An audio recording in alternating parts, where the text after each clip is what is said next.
शिवांग तुम्हारी माता। क्या हुआ मेरी माता को? साहूकार उन्हें पकड़कर अपने घर ले गए। नहीं नहीं।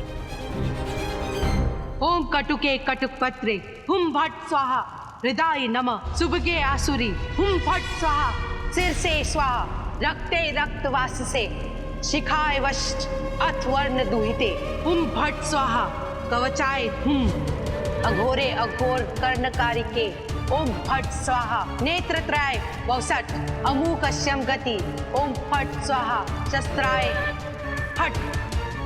भगवान, मेरे एक बात समझ नहीं आ रही। अरे जब इतने बड़े ऋषि चकमक और वो असुरों के गुरु शकुराचारी वो भी बाप विष्णु के आगे असफल भय गए, तो जी धनु माता तो एक स्त्री है। केवल स्त्री नहीं है भद्राक्ष, दाना माता माता तनु है। ये अपने अनेकों पुत्रों को खोया है इस माँ ने उस विष्णु के हाथों। चक्रधारी को पराजित करने का जो मार्ग ही बताएंगे, संसार में और कोई नहीं बता सकता। पर भगवान जी धनु माता कर क्या रही है?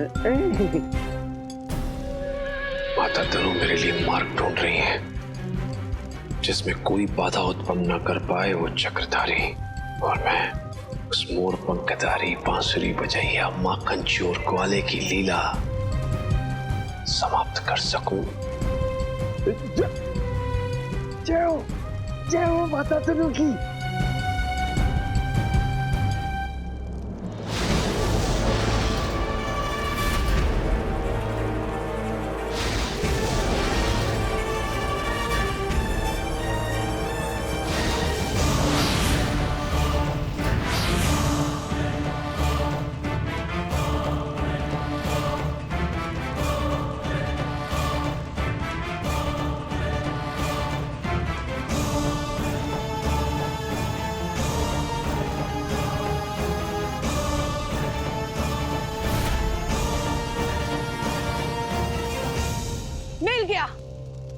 मिल गया मुझे वो द्वार जिस पर चलकर परम अवतार श्री कृष्ण का अंत किया जा सकता है।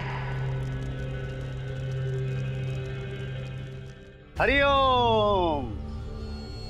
इंद्राणी, मैं जानता था कि अपने घर में तुम्हें अपने पति की याद आती होगी और इसीलिए तुम मुझसे विवाह करने का निर्णय नहीं ले पा रही हो, परंतु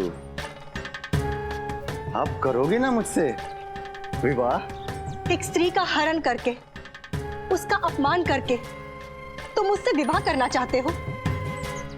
लाज नहीं आ रही तुम्हें? अरे जिसने की शर्म उसके फूटे करम। लाज तो तुम्हें आनी चाहिए इंद्राणी। एक तो मेरा ऋण नहीं चुका रही हो और मुझे अपना बनाने का अवसर भी नहीं दे रही हो।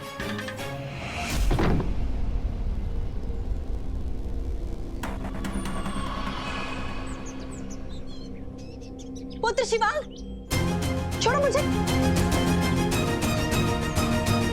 साहूकार, तुम्हारा मूल सूद मिलाकर जितना हुआ उससे भी कई अधिक मूल्य के हैं ये स्वर्ण। अब छोड़ दो मेरी माता को।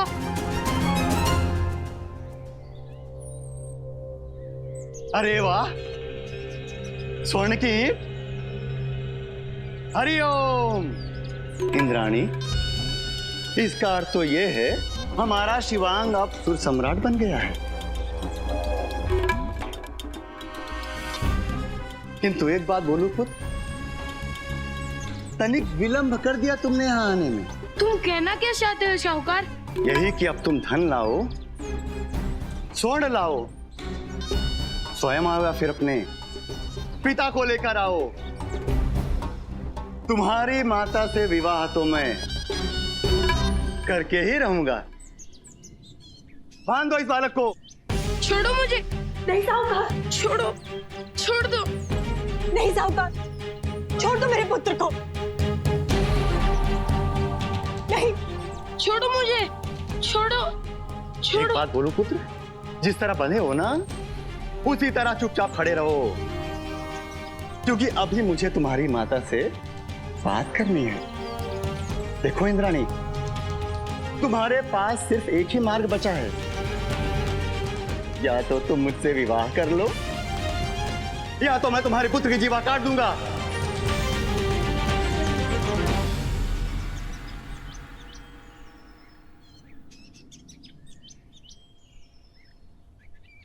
सखा सुदामा यहाँ? सखा तुम कब आए? बस सखा, अभी तो आया हूँ। कैसी रही तुम्हारी यात्रा? अच्छी रही सखा, और यात्रा तो हम मनुष्य को समृद्धि ही बनाती है। हाँ सखा, ये संसार एक पाठशाला ही तो है, और यात्रा में हमें इसके विभिन्न रंगों को देखने का अवसर मिलता है। पर गांव में तुम्हारे भाई बहन कुशल तो है? हाँ सखा, गांव में सब कुशल है, और इस बार तो भाई बहन के साथ महाशिवरात्रि की पूजा मनाने का अवसर मिला।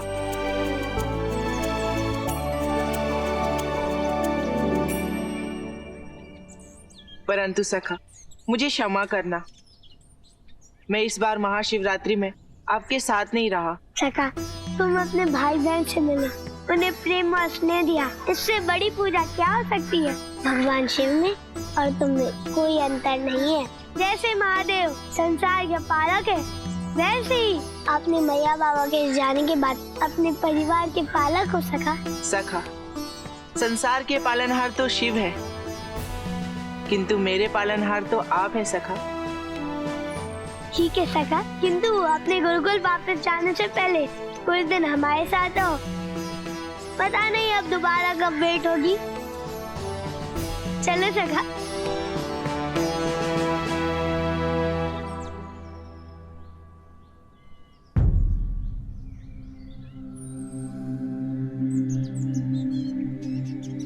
क्या हुआ सखा, क्या सोच रहे हो? सखा, यहाँ पास ही में तो शिवांग का गांव है, तो उसके गांव चले, और काशी से आने के बाद वो अपनी मैया से मिलकर कितना प्रसन्न होगा ना। चले सखा? ये भी कोई पूछने की बात है सखा। एक बार पुनः शिवांग की रक्षा करके आपने ये सिद्ध कर दिया कि भक्तों की रक्षा ही आपके लिए सर्वोपरि है। चलो सखा।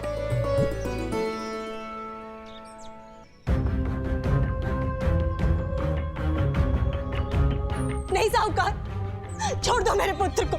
माता, आप मेरी चिंता मत करो, चाहे मुझे जो भी हो जाए, आप इस पापी से विवाह नहीं करेंगी।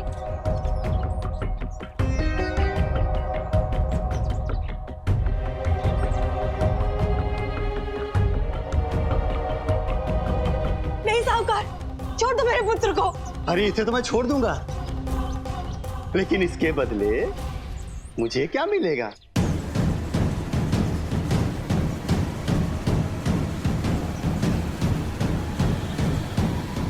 साहूकार, तुम जो कहोगे मैं वो करने के लिए तैयार हूँ।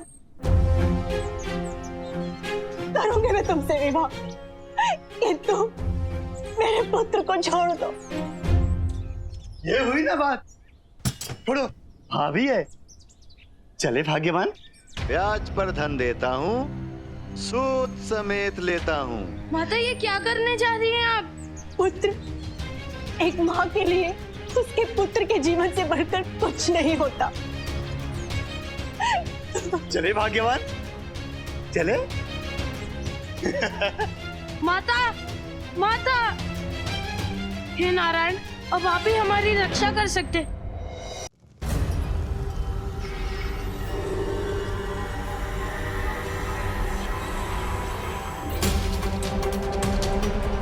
माँ, ये अग्नि के ऊपर कौन सा मार्ग है? किस मायालोक का द्वार है ये?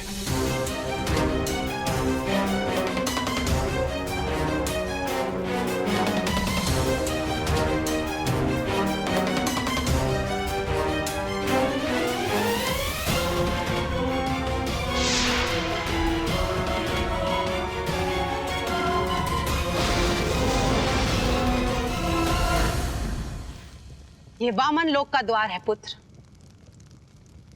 जो तुम्हें तुम्हारे परम शत्रु परम अवतार श्री कृष्ण को उसके अंत तक लेकर जाएगा।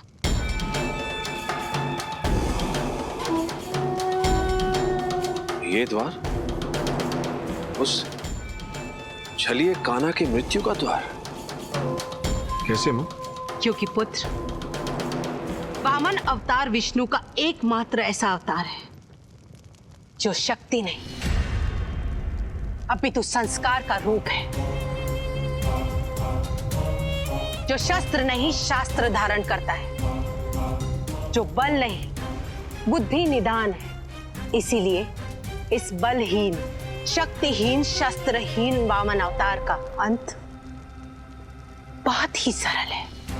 विष्णु को चुनौती तो दे दी मैंने माँ, किंतु मैं सोच रहा था ये विष्णु का अवतार शक्तिहीन, इसे मेरी समझ, मेरा ग्रहण बोध, मेरी ज्ञानात्मक संवेदना स्वीकार नहीं कर रही माँ। सत्य कहा तुमने पुत्र। उस विष्णु की शक्ति है वे 5 वस्तुएं। 5 वस्तु? पुत्र, वामन विष्णु का 5वां और त्रेता युग का पहला अवतार था, जिसने मेरी बहन अदिति के गर्भ से एक साधारण ब्राह्मण के रूप में जन्म लिया। इसीलिए देवों और ऋषियों ने उसे कुछ विशेष वस्तुएं प्रदान की। हे वामन अवतार, हमारा प्रणाम स्वीकार कीजिए। देवगण, आप यहाँ कोई विशेष प्रयोजन? हे वामन देव, आपका जिस कार्य के लिए अवतार हुआ है उस कार्य के लिए हम आपको विशेष शक्तियों से युक्त वस्तुएं प्रदान करना चाहते हैं। हे वामन देव, ये उपनयन संस्कार का जनेऊ है, इसे स्वीकार करें। मेरी ओर से ये मृग चर्म स्वीकार करें। हे वामन देव, ये पलास्तंड आपको अग्रसर रखेगा। हे वामन देव, ये छत्र आपको प्रत्येक संकट से दूर रखेगा।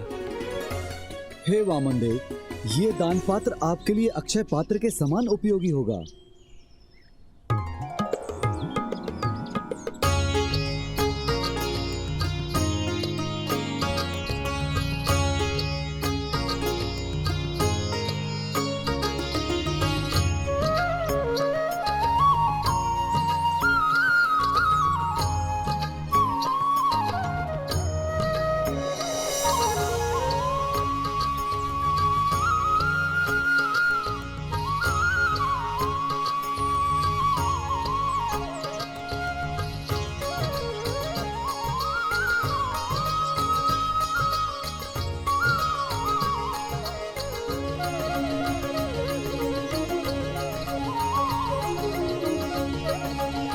हे देवो, हे ऋषियों, ये सभी पंच तत्व जनेऊ, मित्र चर्म, ये पलाश दंड, छत्र और दान पत्र, जो संस्कार, शारीरिक आवरण, भय, प्रेम, छत्र, छाया और दान का प्रतीक है, जो इस संसार में संस्कार के रूप में सदैव विद्यमान रहेगा, मैं इन पंच तत्वों को धारण करता हूँ।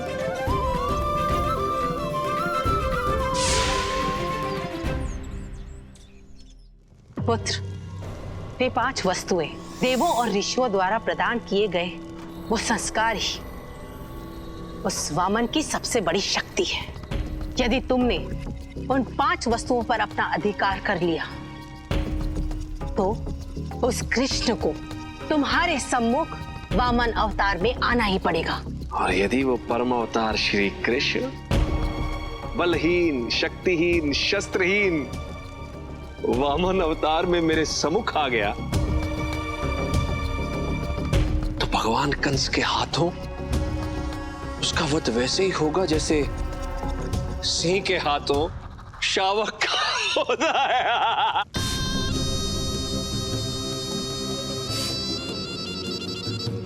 किंतु मां, ये वस्तुएं तो त्रेता युग की हैं, इस युग में कहां से मिलेंगी? वामन लोक में पुत्र। समझ गया मां, भगवान कंस जाएंगे वामन लोक और उस परम अवतार श्री कृष्ण के अंत का कारण बनने वाली वामन शक्ति लेकर आएंगे।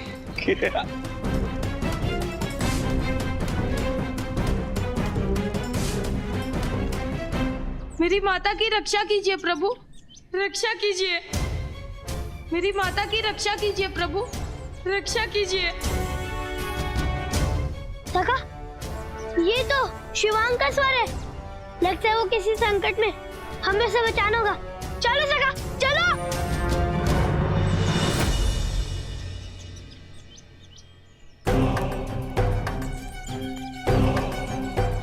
रोते क्यों हो भगवान? अब तो तुम सुहागन बनने वाली हो। तुम्हारे दुख के दिन बीत गए, अब तो तुम मुस्कुराओ, क्योंकि अब तुम्हारे जीवन में सुख ही सुख होगा। हरिओम। अब वर वधू की मांग में सिंदूर भरे।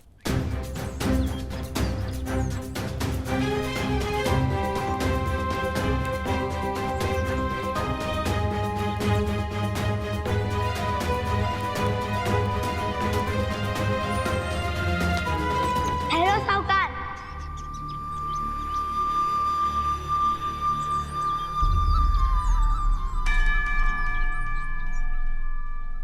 अब कौन आ गया मुझे रोकने वाला? साहूकार, अपने सुख के लिए किसी और का जीवन नष्ट करने से बड़ा कोई और पाप नहीं। एक बात मैं बताऊं, इतनी छोटी सी आयु में इतना बड़ा ज्ञान देने से बड़ा कष्ट और कोई नहीं। नहीं समझे? अभी समझा था। अरे देख क्या रहे हो, दूर करो इस बाधा को। मैं समझ गया कि तुम लोग कैसे समझोगे। आओ आओ, पकड़ो ना।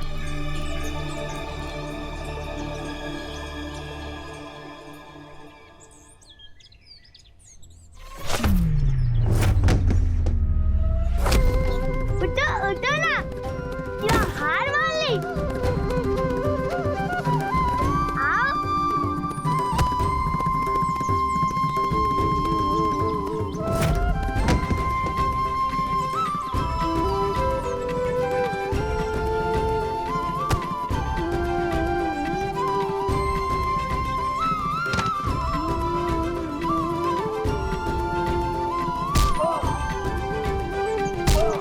और मार खानी है क्या?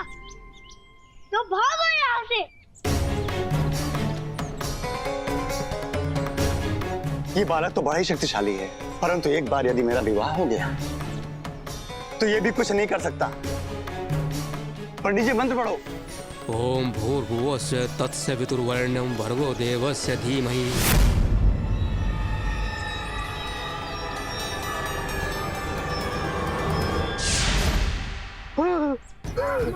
मेरी आंखें, मेरी आंखों को क्या हो गया?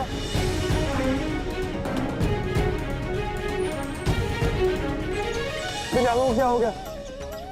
हे, मुझे कुछ दिखाई क्यों नहीं दे रहा है? ईश्वर, ईश्वर कुछ दिख क्यों नहीं रहा है?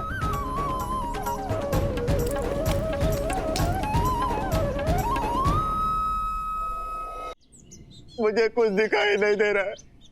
साहूकार, स्त्री को बुरी दृष्टि से देखने का यही फल होता है। आज के बाद नहीं डालूंगा ईश्वर, आज के बाद नहीं डालूंगा। कान्हा, तुम मेरे लिए साक्षात भगवान हो। तुमने मेरे और मेरे पुत्र की रक्षा की। मैं तुम्हें धन्यवाद करती हूँ कान्हा। सखा, तुम तो अपने घर जा रहे थे, अचानक से यहाँ? तुम्हारा सखा हो ना, इसलिए तुम्हारे ऊपर आने वाले संकट का आभास हो गया था। आज जो तुमने किया उसके लिए मैं सदैव तुम्हारा ऋणी रहूंगा।